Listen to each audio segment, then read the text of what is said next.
Here in Chicago, heart of the American Farm Belt, the hungry line up for food. We haven't got enough food today. Well, how come? Because they bring a little bit. This is the face of hunger in America. It helps me out with my groceries when you're on a fixed income. Right. And I have a 11-year-old and a 35-year-old to feed. In the world's largest food exporting nation, not far from the Illinois cornfields, across town from where the commodity exchange sets food prices for the world, 311 people wait for hours for free produce.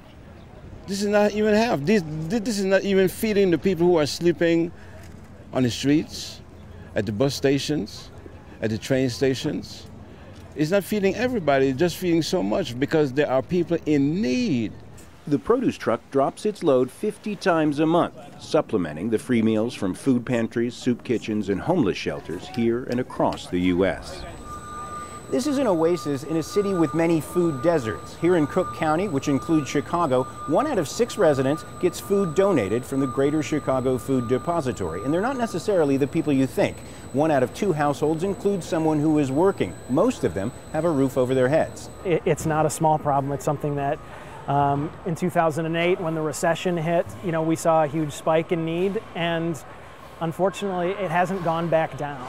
We're pretty busy, and we're doing a booming business. About 200,000 pounds of food per day is leaving this warehouse and is being distributed to food pantries, soup kitchens, and shelters all across Cook County.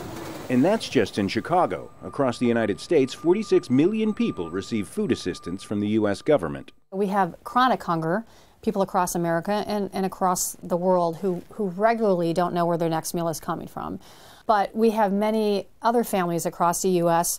who might experience hunger from time to time because they run, paycheck to paycheck. When times get tough, those Americans join in lines like this. Lines food security experts say are growing longer. John Hendren, Al Jazeera, Chicago.